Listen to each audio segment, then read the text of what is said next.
Corral.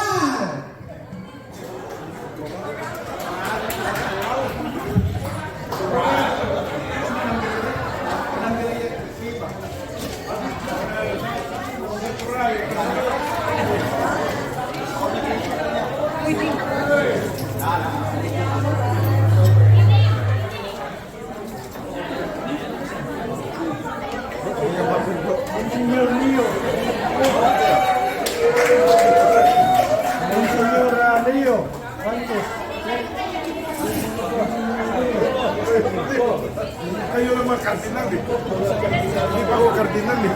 Mga kardinal.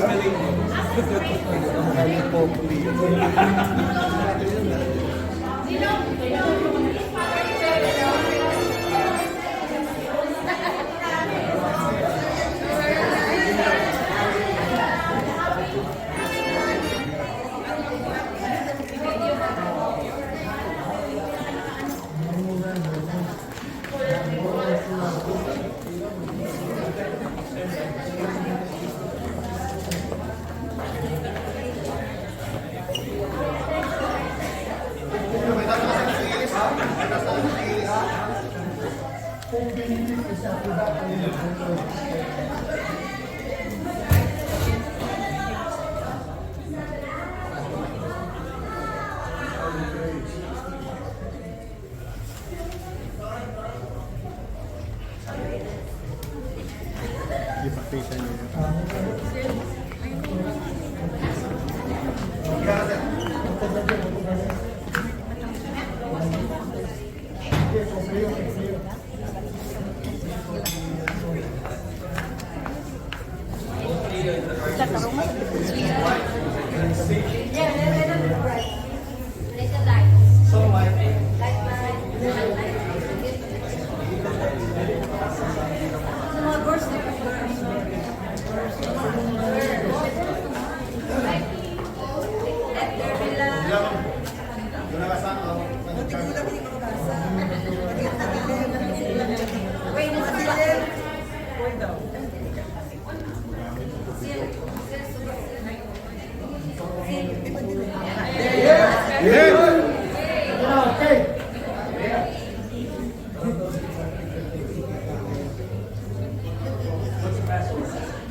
Today we remember the most beautiful gift, Jesus Christ, born to bring hope, peace, and salvation. Let us welcome Him with joyful hearts.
come to worship Jesus, the light of the world and our future.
Ngayong hapon, pinagdiwang natin ang tunay na diwa ng Pasko, ang pag-ibig ng Diyos na nagpadala ng kanyang anak para sa atin. Naway punuin tayo ng kapayapaan, pag-asa at liwanag ng Jesus. At sa bawat araw, dalhin sana natin ang kanyang pagmamahal sa ating mga pamilya at ang buong mundo. Amen. Merry Christmas, everyone!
offering will be for the projects of BCBP, especially for the victims of the calamities back in the Philippines. So thank you so much. Wala pong mapupunta yan sa talent fee namin. Everything is for the love of the humanity. Alright? At this point, sis, what are we going to do?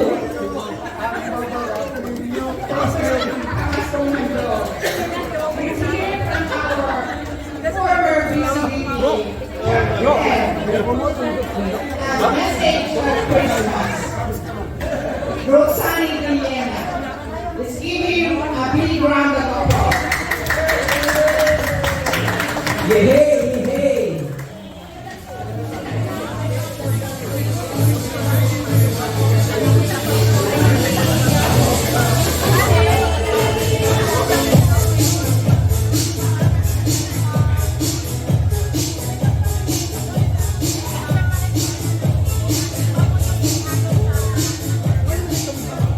Okay, hello everybody. We shout to everybody who attended this Christmas party. And I'll tell you, this is the number 14. I don't know when you're sparing. In 2011, they had a Christmas party. But I'm pretty sure we started at 2011 and here we are. 14 years ago, we're still celebrating our Christmas party. Here's to everybody, please. Well, this is very brief. Maybe 3 minutes only, as required by our program people. You know, according to Isaiah 9:6, BCBP will for to us a child is born, to us a son is given, and the government will be on his shoulders, and he will be called Wonderful Counselor, Mighty God, Everlasting Father, Prince of Peace. While we conduct praise and worship in our, publicity members, practically almost every month, so maybe if there's a occasion we always praise, we always worship and adore God. And according to Father Ben Romero, which is he's supposed to give this message, but because of yung baptism ceremony sa parish na, he just give it to me. He said, all these things, you praise God, you worship God to high heaven, you adore Him. But what is very important is, do you have a relationship to our Lord Jesus Christ? Amen. Because everything is nothing, is not enough. We need to have a relationship, like a lover, like a husband and wife, like a boyfriend and we need to have a relationship, because if you have a relationship, think of that. You would like to go to church, you would like to attend services, you do a lot of things because of Him. So this is very important, and it is our commitment. You remember we always say, be honest, be humble, and be holy. That's what we're doing. We wanted to be honest to the Lord in our relationship. We wanted to be humble to the Lord. And also, we have to be holy. So we read scriptures, go to Mass, and we attend. Sabi pa nga nila, ang maging busy between members ay more than kami mga pali. And this is being sinabi sa akin ng isang kaibigan na Pilipino priest. So we have, all these things because we are following Christ. Sino po ang i-follow natin ngayon? So I'm telling you the real meaning of Christmas. Centers on celebrating the birth of our Lord Jesus Christ. The God's Son, the Christians who believe came to earth as a Savior to offer hope, peace, and redemption from sin, embodying divine love through humility. Ladies and gentlemen, this message is that it has to be to be sent as to a stage to a lot of our members and to our guests. We are not only Catholic, we are also Christian. That's why only last night, sabihin, what's that's the meaning of BCBP, I said, Brotherhood of Christian Businessmen. So the word Christian is ecumenical. So kung halimbawa you still doubt your participation, the word itself is Christian. If you say Christian, it's practically, Christ-centered. Hindi yung, hindi yung iba kasi it's not Pope-centered. Hindi yan. Some would not say, I am a Roman Catholic. Some would say, I am a Christian. And a Christian is a very good word. So brothers and sisters, as we go to this time of celebration, I would like to request, for people, if you want to celebrate something you would like to sing, and my last and parting words is that if you can stand up, please stand up. Okay, and then we sing Happy Birthday to Jesus. Ready? Go! Happy birthday, Jesus. Happy birthday, Jesus. Happy birthday, happy birthday. Happy birthday, Jesus. Happy birthday, Jesus. This is the began to our Lord. Thank you very much.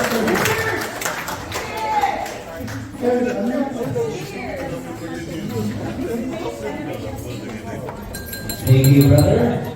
We would like to request everyone to please stand as we pray before our meal. Together, let us say our grace before meal.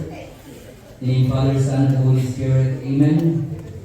Bless us, O Lord, in this age, to share our mercy and our only through Christ our Lord. Amen. Lord, we also pray for our brothers and sisters in the Philippines who have nothing to eat. And we also pray that you continue to provide people who would support them. All this we ask in Jesus' name we pray.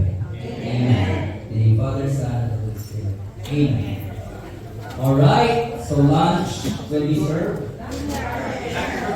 Dinner will be served. Or breakfast will be served. Okay. Sis, what will happen next? Actually, we're following our program.